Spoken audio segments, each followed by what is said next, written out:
The guardian of heritage is the name of the book जो आप देख रहे हैं, और ये एक सॉफ्ट लॉन्च है।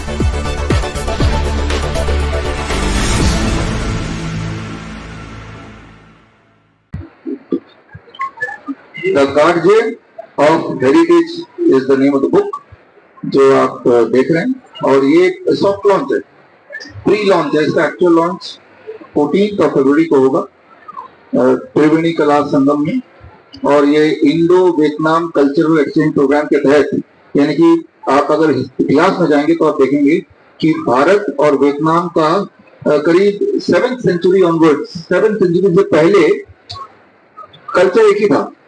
दोनों देश में काफी सिमिलरिटीज थी, दोनों देश की अपने अपने स्ट्रेंथ थी जो भी सेम थे। तो दोबारा से दोनों देश के बॉन्डिंग को स्ट्रॉन्ग करने के लिए और भारत के जो भूले हुए जो कल्चर है उसको रिवाइव करने के लिए ये एक कदम है। हम अभी खेलने जा रहे हैं what we call as cancer kabaddi. आप गौर से सोच के देखिए कि पिछले 2-3 साल में कैंसर कितनी ज्यादा बढ़ गई है। जैसे खांसी जुकाम, याद कीजिए आपके आसपास आपको दिखेगा कि बहुत ही फ्रीक्वेंटली कैंसर डायग्नोज हो रहा है। इसको कैंसर, पड़ोसी कैंसर, घर में कैंसर, रिश्तेदार को कैंसर, जैसे कभी खांसी जुकाम बुखार हुआ करता है, अब ये बहुत कॉमन हो गया है। तो जबकि ये कॉमन हो गया है तो इसका खेल, जिस तरह से HMPV का एक खेल मैंने आपको थोड़ा बताया, मंकी पॉक्स का खेल, ये कैंसर भी एक खेल है, कैंसर इंडस्ट्री के ट्रैप में फंसाने का तरीका है। तो ये खेल को आपके माध्यम से पर्दाफाश कर रहा हूँ सबूतों के साथ। Give me 10 minutes to explain, और इसको एक्सप्लेन करने के लिए मॉडल बनाया है। मॉडल का नाम है, the model is called cancer kabaddi. इसके बाद आपको ना तो कैंसर से डर लगेगा, पहली बात, और दूसरी बात, किसी कोई अगर आके आपको बोलता है कि मुझे कैंसर हो गया, तो आपको ये पता है कि इसको इंसान को कैसे ठीक करें घर बैठे, चाहे किसी भी तरह का कैंसर हो, कोई भी स्टेज हो। मान के चलिए 4th स्टेज ही है, तो कैसे रिवर्स करना। मेरे 20 हॉस्पिटल है, हिम्स हॉस्पिटल के नाम से, और मैंने बताया 500 क्लिनिक है। तो जो काम मैं अपने हॉस्पिटल में करता हूँ, जो काम हम अपने क्लिनिक में करते हैं, वो काम आप घर पे कर सकते हैं। कैसे कर सकते हैं वो मैं आपको एक्सप्लेन कर रहा हूँ। तो here it is cancer kabaddi. इसमें ये पहला रूल आप समझ लीजिए कि हमारे और आपके बॉडी में हर पल नॉर्मल सेल रहते हैं, तभी हम जिंदा हैं, और कैंसर सेल भी हर पल ही रहते हैं। इस वक्त भी आपके बॉडी में कैंसर सेल है, मेरे बॉडी में कैंसर सेल है। कितना, उसकी तादाद अगर आप बोलेंगे तो ये जो थायराइड है, जो लोग 40 साल से ऊपर है, including me, 100% of us are having cancer cell. अगर हम यहाँ से कहीं बायोप्सी करेंगे 100% में आपको कैंसर सेल मिलेंगे ही मिलेंगे। प्रोस्टेट की बात करें 70% में मिलेंगे, ब्रेस्ट की बात करें तो 40% में मिलेंगे। यानी कि हम सबके बॉडी में कैंसर सेल हर पल होता ही है, विदाउट फेल। अगर कोई ये बोलता है कि या सोचता है कि मैं कैंसर से कैसे, कैंसर को कैसे हरा दूं, कैंसर सेल को कैसे हरा दूं, हरा नहीं सकते, उसको हराना नहीं है। वो भी हमारे बॉडी के रेजिडेंट है, बचपन से ही है वो, और आगे तक भी रहेंगे जब तक हम मरेंगे नहीं। राइट, उसको हराने की कोशिश में हम हार जाएंगे, यही मैं समझाना चाह रहा हूँ। तो ये है बॉडी के नॉर्मल सेल, राइट, और ये है बॉडी में कैंसर सेल। लेकिन ये जो कैंसर सेल है, कैंसर सेल का होने का मतलब ये नहीं कि कैंसर से हम मरेंगे या वो हमें तकलीफ देगा। वो डॉर्मेंट स्टेज में, अधिकतर कैंसर सेल बॉडी के जो है डॉर्मेंट स्टेज, मतलब कछुए की तरह। फॉर एग्जाम्पल, अगर एक कोने में कछुआ पड़ा है तो वो महीनों एक ही पोजीशन में पड़े रह सकता है, ये उसकी आदत है। तो डॉर्मेंट स्टेज में cancer cell can be there in the body. लेकिन जब हम कैंसर के कुछ ऐसे सराउंडिंग बॉडी में पेश करते हैं जिससे ये जो डॉर्मेंट है ये एक्टिव हो जाते हैं। There are 2 kind of cancer cell, one is dormant, one is aggressive cancer cell, active cancer cell. वो एक्टिव कब होते हैं? कौन लोग हैं जो इसको एक्टिव कर रहे हैं? एक्टिव मतलब कि वो कछुआ खरगोश बन गया। यहाँ अगर एक खरगोश हो तो क्या वो हमें ये कॉन्फ्रेंस करने देगा? नहीं करने देगा। वो इधर उछलेगा, उधर उछलेगा, सब कुछ गंदा कर देगा, गिरा देगा, आवाजें निकालेगा। So that is how it is. कि अब यहाँ पे ये कैंसर सेल है बट इन डॉर्मेंट स्टेज, और ये नॉर्मल सेल है जो बॉडी के। इन दोनों के बीच में कबड्डी चलती रहती है। कबड्डी चलती रहती है मतलब ये इनका एरिया है, ये इनका एरिया है, राइट। अब ये नॉर्मल सेल हमेशा क्या करते हैं? आगे बढ़ते रहते हैं और कैंसर सेल को उनके हद में रखते हैं। कैंसर सेल को उनके हद में रखते हैं और वो उसके लिए ये इसको अपने अपने रीजन में उसको समाते रहते हैं क्योंकि ये यहाँ से बाहर ना निकले। जहां जहां वो पड़ा है वहीं पे वो रहे। That is what is called cancer kabaddi, जो आप यहाँ पे देख रहे हैं। तो इसीलिए हम लोग सब लोग कैंसर पेशेंट नहीं है, इवन एक हम सबके बॉडी में कैंसर सेल्स हैं, लेकिन अब कुछ चीजें ऐसी हैं जिससे ये सारे सेल्स पावरफुल हो जाएंगे और ये जो है ये धक्का मार के दोबारा से अपने टेरिटरी को बढ़ाएंगे, राइट। ये धक्का मार के कैंसर सेल अपने टेरिटरी को बढ़ाएंगे और बढ़ाएंगे ही नहीं, जो नॉर्मल सेल के टेरिटरी में भी वो आ सकते हैं। तो वो कौन कौन सी चीजें हैं जिससे ये नॉर्मल सेल की टेरिटरी छोटी हो गई और ट्यूमरस ग्रुप की टेरिटरी बड़ी हो गई, यही है कैंसर, इसी से डेथ होती है। तो यानी कि ये टेरिटरी का खेल है, ये डिवाइडिंग लाइन का खेल है। तो अगर आप कैंसर सेल को शक्ति देना चाहते हैं, कैंसर के सेल को जो कि आपकी बॉडी में है, उसका सबसे अच्छा तरीका है शक्ति देने का, गुटखा खा लो, सिगरेट पी लो और ऐसे सालों तक कर लो। जितना आप गुटखा सिगरेट खाएंगे, जैसा आपको पता है, ये कोई नई बात नहीं बता रहा हूं, तो आप इन कैंसर सेल की शक्ति को बढ़ा रहे हैं और ये जब शक्ति बढ़ रही तो ये अपना कबड्डी मैच में अपने टेरिटरी को बढ़ा रहे हैं और इनकी टेरिटरी नॉर्मल से घटा रहे हैं। लेकिन इससे भी कई गुना ज्यादा ताकत अगर आप कैंसर सेल को देना चाहते हैं, तो कैंसर सेल को ताकत मिलती है जब आप पेट स्कैन करते हैं। जब आप, मेरी बात अब इंपॉर्टेंट सुनना है, जब आप पेट स्कैन करते हैं तो ये पेट स्कैन के बहाने ये डोरमेंट पड़ा हुआ कैंसर सेल बड़ी शक्ति लगा के ताकतवर बन जाता है और वो ये टेरिटरी नॉर्मल सेल के टेरिटरी में पूरी ताकत से घुस जाता है। यानी कि पेट स्कैन कोई डायग्नोस्टिक टूल नहीं है, पेट स्कैन से कैंसर होता है, ना कि कैंसर डायग्नोसिस है। Try to understand the difference, right. ठीक उसी तरह से मेमोग्राम से कैंसर डायग्नोस नहीं होता, mammogram causes cancer, biopsy causes cancer. Biopsy mammogram में आपको एक्सप्लेन करता हूँ, हमारी एक किताब है यहीं पे, rabbit tortoise model for cancer की, और जो मैं बातें बोल रहा हूँ उसकी एविडेंस यहीं पे है, राइट। बाद में देख सकते हैं। तो जब तो इतने तादाद में कैंसर के पेशेंट क्यों बढ़ गए, डॉक्टर बोलेगा हमें डाउट हो रहा है कि क्या पता कैंसर हो, मेमोग्राम करा लो। हमें डाउट हो रहा है क्या पता कि कैंसर है, पेट स्कैन करा लो। हमें डाउट हो रहा है क्या पता कैंसर है, बायोप्सी करा लो। ये उनके डायलॉग है। आजकल डॉक्टर को डाउट बहुत होने लगता है, कोई पेशेंट पहुंचे तो सही, उसे डाउट ही होने लगता है और आपको भी डाउट हो जाता है कि कैंसर ना हो। शारीरिक कोई समस्या नहीं है, रूटीन चेकअप है, या छोटा मोटा कोई पेन होगा या छोटा या बड़ा पेन भी होगा, लेकिन वो कैंसर में तब कन्वर्ट होता है जब आप बायोप्सी, पेट स्कैन, मेमोग्राम कराते हैं। जो मैंने अभी बोला उसके एविडेंस इस किताब में आप देख ही सकते हैं। और जिनको ये किताब मान लो नहीं खरीदनी एक बार को, तो विश्रुप.com/कैंसर एविडेंसेस जाके आप देख सकते हैं। तो खैर, तो जब आप कैंसर सेल को बल देते हैं, बल देने का बेहतरीन तरीका, फास्टेस्ट तरीका, आप में से कोई लोग चाहता है कि मुझे कैंसर हो जाए, तो बस आप डॉक्टर पर जाइए, बोलिए कि मुझे मेरा बायोप्सी करना है बस, या मेमोग्राम करना है, या पेट स्कैन कराना है। जब पेट स्कैन कराते हैं तो एक्चुअली रेडियोएक्टिव मटेरियल बॉडी में डालते हैं। आप में से जब 8th क्लास में पढ़ा है कि रेडियोएक्टिव मटेरियल से क्या होता है, it causes cancer, you know already, कोई नई बात नहीं बता रहा, right. So how to give strength to these cancer cells? पहला तो गुटखा है, रिफाइंड फूड है, सिगरेट है, ये सभी को पता है already, I am not talking about this. But जो नहीं पता वो ये कि ज्यादा स्ट्रेंथ मिलती है जब बायोप्सी, पेट स्कैन, मेमोग्राम कराते हैं तब। लेकिन अगर आप अपने कैंसर सेल को और शक्तिशाली बनाना चाहते हैं कि मैं कैंसर से ही मरना चाहता हूं, अगर आपने तय कर लिया ये, तो आपको अपने बॉडी को ट्रू मायने में कैंसर बनाने के लिए कीमोथेरेपी, रेडिएशन करना पड़ेगा। आपको लग रहा है कि सुनने में कोई दिक्कत आ रही है, शायद माइक ठीक नहीं है, कि कीमोथेरेपी, रेडिएशन तो कैंसर को ठीक करने के लिए होता है, यही तो हमने सुना है ना, सबूत है क्या आपके पास? ठीक होता है क्या? जिसने बोला आपके डॉक्टर ने, क्या उसने सबूत भी दिया? उसने बोला कैंसर है, कीमोथेरेपी करा लो, that is equal to cancer है, सिगरेट पी लो ठीक होने के लिए। तो कैसा सुनने में लग रहा है? आप बोलेंगे ना तो पहले ही कैंसर है, सिगरेट पी लूंगा और बढ़ जाएगा। सिगरेट से जितने चांसेस है कैंसर होने के, उससे हजारों गुना ज्यादा कैंसर स्प्रेड होने के चांसेस होते कीमोथेरेपी से। अगर आपको यकीन नहीं है तो मेरी किताब यहीं पे है, यहीं आप थोड़ी देर बाद ब्राउज करके इसमें देख लीजिएगा, इसमें एविडेंस दिए हुए हैं, राइट। आज के दिन आप सब यहाँ पे हैं, हमने आज अनाउंस किया था कि हम कैंसर कबड्डी खेलेंगे, और मैं आपको बताऊंगा कि भाई पहले तो मैं ये बताऊंगा कि कैंसर कैसे पैदा करें, फिर अगले 5 मिनट बताऊंगा अगर कैंसर पैदा हो ही गया है, अगर आपने कीमोथेरेपी करा ही लिया, रेडिएशन करा ही लिया, ट्यूमरस ग्रोथ हो ही गया, कमजोरी आई गई है, दर्द आई गई, तो ठीक कैसे करें, that will also come in next 5 minutes. तो chemotherapy, radiation and surgery causes cancer. I will explain in 1 second. लेना जरा।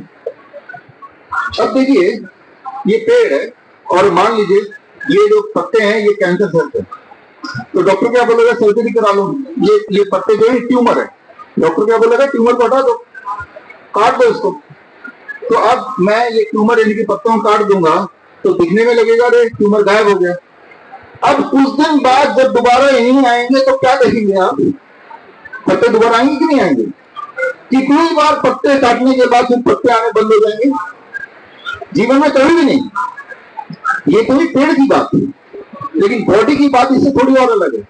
It is very far away. वो ये कि बॉडी में ट्यूमर को जब काटते हैं तो ट्यूमर में एक एंजियोजेनेटिक इफेक्ट होता है। अगली बार ट्यूमर पिछली बार से ज्यादा तेजी से आता है, जितनी बार काटेंगे अगली बार वो ज्यादा तेजी से आएगा। यानी कि जब भी आप सर्जरी कराते हैं ट्यूमर काटने के नाम पे, तो आप अपने अगले ट्यूमर की तारीख पहले ही डिसाइड कर लेते हैं। तो सर्जरी इसी को कहते हैं कैंसर। भाई यही कैंसर होता है। आपको किसी भी बात पे कोई अगर डाउट है तो इस किताब में सारे एविडेंस दिए हुए हैं। तो फिलहाल आते हैं फटाफट सोल्यूशन पे। क्या मान लो कोई कैंसर पेशेंट है, कैसे पहचाने कि वो कैंसर पेशेंट है? तो बायोप्सी, पेट स्कैन और मैमोग्राम से तो नहीं पहचान सकते, क्योंकि वो तो आपको कैंसर बना देगा उल्टा। फिर कैसे पहचाने? हमारे हॉस्पिटल में जो कैंसर पेशेंट आते हैं, हमें कैसे पहचान होती है ट्रू कैंसर पेशेंट है या डॉक्टर ने लिखा तब बोल रहा है अपने आप को? तो पहचान ऐसी है, ध्यान से सुनिए।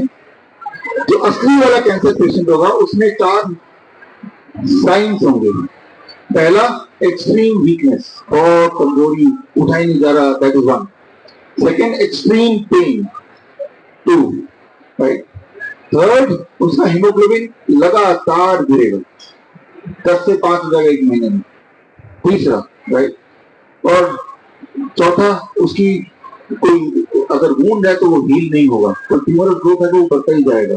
तो ये 4 अगर पॉइंटर्स हैं तो आप समझ लीजिए कि बॉडी में कोई ना कोई कैंसर एक्टिविटी हो रही है, राइट। एक 5वां भी है, वेट लॉस भी होता है, उसका बड़ी तेजी से होता है, यानी कि बॉडी के अंदर जो कैंसर सेल है वो बॉडी को खा रहा है और ब्लड को भी खा रहा है, तो हीमोग्लोबिन विल बी डाउन और बॉडी का weight will be down drastically. Too much weakness, too much pain, right. तो एंड नॉन हीलिंग अल्सर। अगर ये 4-5 चीजें हैं तो ये असली वाला कैंसर पेशेंट है। डॉक्टर के बोलने से नहीं मानना, वो तो पेट स्कैन के बहाने बोलेगा। पेट स्कैन मेरा भी करेंगे तो मेरा भी थर्ड स्टेज कैंसर ही बताएंगे, फॉर दैट मैटर आपका भी बताएंगे, राइट। क्योंकि वो जो पेट स्कैन कैसे काम करता है, उसके पीछे की टेक्नोलॉजी क्या है, पीछे का खेल क्या है, अगर आपको जानना है तो ये किताब में डिटेल में दी है। फिर डिटेल में मैं जाऊंगा नहीं, मैं अभी सिर्फ आपको बताऊंगा क्योर कैसे करना है। क्योर कैसे करना है जब आप सोच रहे हैं तो सिर्फ आप ये सोचिए कि दूसरी तकलीफों से दूर कर तुम्हारे। Don't rely on the reports. Reports can be misleading, but listen to your body. Body don't lie. जो आपके सिम्टम्स है वो पहचानिए और सिर्फ फोकस ये कीजिए किसी भी तरह से सिम्टम गायब हो जाए, यानी कि उसका पेन गायब हो जाए पेशेंट की, उसकी कमजोरी गायब हो जाए पेशेंट की, उसका वेट बढ़ जाए, उसकी हीमोग्लोबिन बढ़ जाए। अगर ये अचीव कर लिया तो वो क्योर हो गया। इतना सिंपल डेफिनेशन रखेंगे तो मोस्टली कैंसर पेशेंट ठीक हो सकते हैं। डेफिनेशन पेशेंट को क्या बताया जाता है? बायोप्सी में आना चाहिए कि कैंसर नहीं है, पेट स्कैन में आना चाहिए। वो दिन कभी नहीं आएगा। जितनी बार वो जाएंगे उतनी बार बोल देंगे आपका तो कैंसर इधर फैल गया उधर फैल गया। ये उनका स्टैंडर्ड डायलॉग है। फॉर दैट मैटर आप भी अपना पेट स्कैन कराएंगे तो उधर फैल गया उधर फैल गया यही बोलेंगे, राइट। ये पूरा एक ताना बना चल रहा है। तो कैसे पता चलेगा कैंसर पेशेंट ठीक हो गया? सिर्फ ऐसे पता चलेगा उसके जो सिम्टम्स मैंने बताया, अगर वो सिम्टम नहीं है तो ठीक हो गया। तो अब क्या करें कि उसकी कमजोरी चले जाए, क्या करें कि उसका पेन चला जाए, क्या करें कि उसका वेट बढ़ जाए, क्या करें कि उसका हीमोग्लोबिन बढ़ जाए। बस ये 4 ही चीजें। तो अब आते हैं, जब ऐसा हो जाएगा तो ये जो कैंसर कबड्डी में जो हमारे नॉर्मल सेल हार रहे थे और ये जो कैंसर की टेरिटरी बढ़ रही थी, तो ये नॉर्मल सेल ये टेरिटरी को दोबारा धक्का देंगे और ट्यूमर अपने आप, मोस्ट इंटरेस्टिंग थिंग, ट्यूमर अपने आप ही रिग्रेस होने लगेगा। जिस रास्ते ट्यूमर आया है उसी रास्ते ट्यूमर वापस जाएगा, तभी आपको healing, that is the true healing.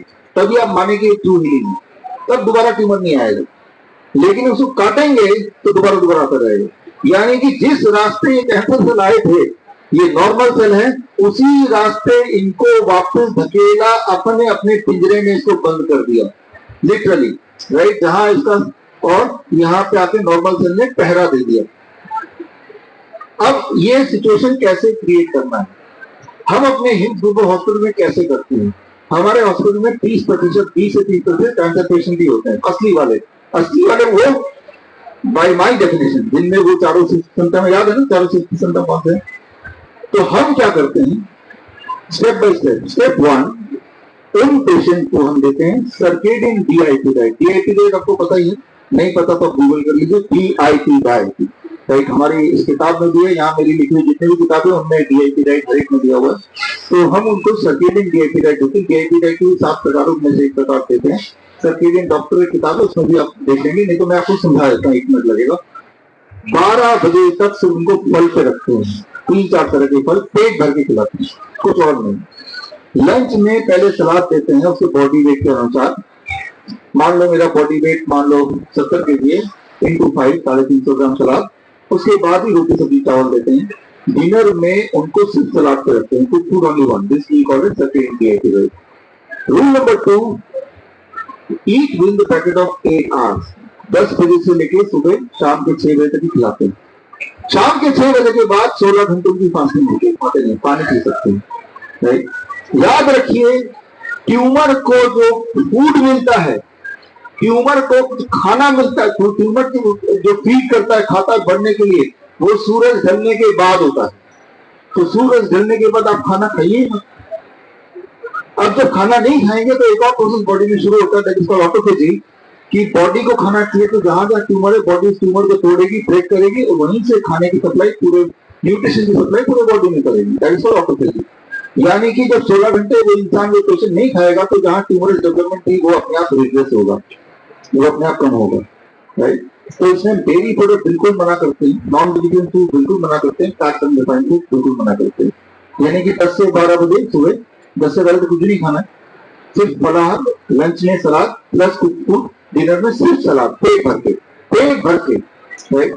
जब पेशेंट ऐसा करते हैं, हमने देखा उनका हीमोग्लोबिन बढ़ने लगता है, उनका वेट बढ़ने लगता है। लेकिन अभी 2 प्रॉब्लम और भी है, उनका पेन कम करना, उनका कमजोरी को कम करना है। जब पेन होगा, कमजोरी होगी, रात की नींद में नहीं आएगी। तो इसके लिए हम अगला रूल लगाते हैं, ये बहुत ही इंपॉर्टेंट है। जब भी कभी कोई बोले कि मुझे दर्द हो रहा है, या मुझे बुखार हो रहा है, राइट, या मुझे पेन हो रहा है, तो या वीकनेस आ रही है, तो जो मैं अभी बताने जा रहा हूं ये आपको करना है। अगर कैंसर पेशेंट को बाई चांस फीवर हो जाता है तो उसका कैंसर ठीक हो जाता है। इसीलिए 1950 से पहले कैंसर पेशेंट को उठा के मलेरिया की टेंशन का कर देते थे, इस उम्मीद से कि इसको मलेरिया हो जाएगा तो फीवर हो जाएगा तो उसका कैंसर तो ठीक हो, मलेरिया से तो ठीक हो ही जाएगा बाद में, लेकिन पहले कैंसर ठीक करना है। तो ये जो साइंस है, it is very important science. अगर कैंसर पेशेंट को फीवर हो जाता है तो उसका कैंसर का ट्यूमर कम होने लगता है, ये बात याद रखिए। लेकिन हम उसे फीवर कैसे दिलाएं? अगर कैंसर पेशेंट को फीवर हो जाता है और वो कैंसर पेशेंट पैरासिटामोल लेके फीवर को घटाएगा तो कैंसर फैल जाएगा, यानी कि अब फीवर को काम करने नहीं दिया उसने। तो जब फीवर हो जाए तो फीवर को घटाना नहीं है, बल्कि बॉडी को सपोर्ट करना है कि बॉडी में फीवर रहे। हम अपने कैंसर पेशेंट को रोज दिन में 2 बार फीवर दिलाते हैं। फीवर जब दिलाते हैं तो उनकी वीकनेस कम होने लगती है, पेन कम होने लगता है, नींद आने लगती है। जब वीकनेस चली जाएगी, पेन चला जाएगा, नींद आने लगेगा, हीमोग्लोबिन बढ़ जाएगा, और अगर उनका वेट बढ़ गया तो वो ठीक हो गए। तो उसके लिए हम क्या करते हैं, उसके लिए ये करते हैं जो मैं आपको बताने वाला हूँ। हमारे हॉस्पिटल आएंगे, हॉस्पिटल आप देखेंगे पेशेंट ऐसे बैठे मिलेंगे जैसे मैं बैठा हूँ, और पेशेंट के पैर दोनों बाल्टी के अंदर है, घर में जो बाल्टी होती है, और उसमें पानी, बेहद गर्म पानी, 42 डिग्री सेल्सियस। इतना गर्म नहीं कि पैर जल रहे हैं, इतना गर्म कि पैरों में अच्छा खासा गर्म लगेगा। 42 डिग्री सेल्सियस पानी में आधे घंटे अगर दोनों पैर डूबे रहे तो इसे कहते हैं lower leg hot water immersion. आपकी बॉडी का टेम्परेचर आधा डिग्री बढ़ जाता है, बाई हाफ डिग्री। जब ऐसा बढ़ेगा तो आपकी वीकनेस कम होने लगेगी, नींद अच्छी होने लगेगी, बॉडी पेन कम होने लगेगा, कैंसर के सेल रिग्रेस करने लगेंगे, ट्यूमर की साइज कम होने लगेगी, हीमोग्लोबिन थोड़ा बढ़ने लगेगा, supported by the food to DIP diet. तो यानी कि दिन में 2 बार this lower leg hot water immersion along with the circadian DIP diet जो मैंने बोला, और सबसे महत्वपूर्ण don't eat after sunset, don't eat after sunset. जब हम ये कैंसर पेशेंट को कराते हैं तो हम अक्सर ये देखते हैं, अधिकतर ये देखते हैं कि उनके जो पेन थे वो कम होने लगे, कमजोरी कम होने लगी, हीमोग्लोबिन बढ़ने लगा, वेट बढ़ने लगा, ये सारे फायदे होने लगे, राइट। तो और एक दिन आता है जब उनके सारे सिम्टम गायब हो गए, यानी कि वो पूरी तरह स्वस्थ हो गए। हम उनको हमेशा मना करते हैं दोबारा मुड़ के उस डॉक्टर के पास नहीं जाना जो आपको बायोप्सी बोलेगा, जो पेट स्कैन बोलेगा, जो मेमोग्राम बोलेगा, मत जाना। वो कोई हॉस्पिटल नहीं है, वो गब्बर काटता है। गब्बर तो सिर्फ पैसे लूटता था, लेकिन वो जान और माल दोनों लूटते हैं। तो खैर यहाँ पे मैं ये कैंसर कबड्डी का विराम देता हूँ, यानी कि ये जो सेल्स को, जो नॉर्मल सेल को एम्पावर कैसे किया आपने, समरी कि पहला डाइट DIP डाइट, दूसरा don't eat after 6 PM, and तीसरा lower leg hot water immersion give fever to the body. जब आप ये करेंगे तो ये जो नॉर्मल सेल है दे बिकम मोर पावरफुल, और जब वो ज्यादा पावरफुल होंगे तो जो कैंसर सेल्स हैं उनकी बाउंड्रीज को वो कम करते जाएंगे, और ये ट्यूमरस ग्रोथ जो था, जो यहाँ तक फैल गया था, वो ट्यूमरस ग्रोथ रिसीड करता जाएगा। याद रखिए छोटे मोटे ट्यूमर हमारे बॉडी में होते ही, उससे कुछ फर्क नहीं पड़ता। छोटे मोटे ट्यूमर बॉडी में होना कैंसर नहीं है, लेकिन अगर पेन हो रहा है, हीमोग्लोबिन डाउन हो रहा है, वीकनेस आ रही है, बॉडी का वेट ड्रास्टिकली गिर रहा है, अब ये कैंसर एक्टिविटी बनेगी, राइट। जिस प्रकार रेलवे स्टेशन में हर लाल शर्ट वाला कुली नहीं होता है, ठीक उसी प्रकार आपके बॉडी का हर छोटा मोटा ट्यूमर कैंसर नहीं होता है। ऐसे लोग जो डर के हॉस्पिटल जाते हैं, तो वो हॉस्पिटल में जा रहे, वो गब्बर के अड्डे में जा रहे हैं, तो गब्बर को लूटने के लिए बैठे। तो ये बात आपको समझनी पड़ेगी। जो मैंने आपको बताया उसके सारे सबूत इस किताब में है, rabbit tortoise model for cancer cure. मेरी बाकी किताबें भी यहाँ पे हैं, राइट, वो आप देख सकते हैं। आपकी कुछ सवाल है तो सवाल पूछ सकते हैं। Yes, next continue.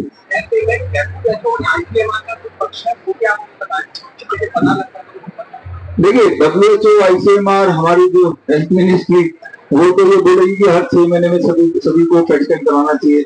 Even healthy इंसान को भी 40 साल से ऊपर महिलाओं को हर साल एक बार मेमोग्राम कराना चाहिए।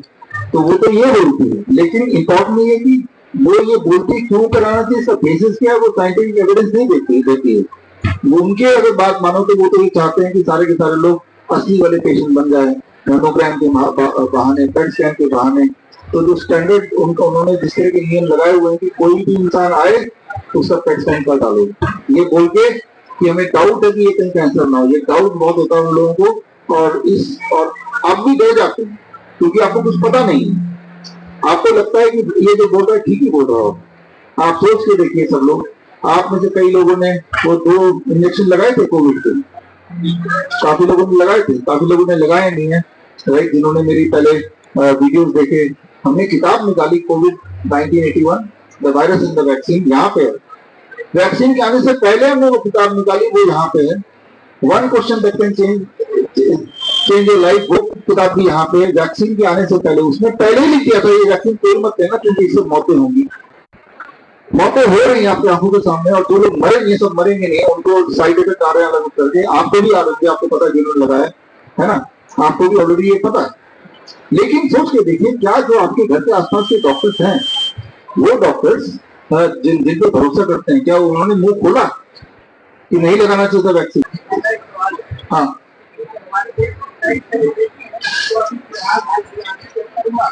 हाँ,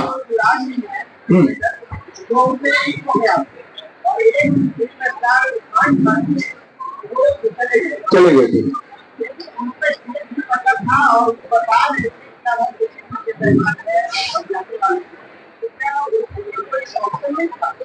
हाँ, ऑप्शन। पहली बात तो ये कि कीमोथेरेपी के बाद हर एक इंसान मरेगा नहीं, पहली बात, क्योंकि जो लोग वैसे हेल्दी हैं और जो लोग अच्छा खाना खाते हैं वो कीमोथेरेपी के साइड इफेक्ट को झेल लेंगे, है ना। लेकिन वो उसका डोज बढ़ाने से फिर मर भी सकते हैं। और जो बोलते ठीक हो गए आ गए, हमारे पास हॉस्पिटल में ऐसे कितने पेशेंट हैं जो ठीक ही हैं, सिर्फ बायोप्सी के हिसाब से वो कैंसर पेशेंट। मैंने आपको बताया एक्सपेरिमेंटली, जो लोग आप में से 40 साल से ऊपर हैं, अगर हम थायराइड का टेस्ट कराएंगे बायोप्सी, हमको कब पॉजिटिव आएगा? तो रिपोर्ट के अनुसार हम 40 साल से ऊपर वाले लोग, हम सब कैंसर पेशेंट ही हैं। आप डॉक्टर बोलेंगे फॉर एग्जाम्पल मुझे कि आपका तो बायोप्सी में प्रोस्टेट में बायोप्सी में या फिर थायराइड में तो कैंसर आ रहा है, तो मैं बोलूंगा डॉक्टर क्या करना है, बोलेगा कीमोथेरेपी करना है। वो कीमोथेरेपी करता रहेगा, कीटोन फैक्टर रहेगा बॉडी में, और मैं डीएपी रेट देता रहूंगा या अच्छा हेल्थ एक्सरसाइज करता रहूंगा, तो कीमोथेरेपी मुझे मारेगा नहीं, लेकिन मेरी लाइफ का अच्छा हिस्सा खराब कर देगी, राइट। तो कीमोथेरेपी की वजह से फीवर भी नहीं आया, और ये भी हो सकता है पहले ही ठीक था। मिस डायग्नोसिस, ओवर डायग्नोसिस, ये ओवर डायग्नोसिस का पार्ट हो सकता है। ये मैंने इस बुक में कवर किया है, ये बुक पढ़ेंगे तो आपको पता चल जाएगा।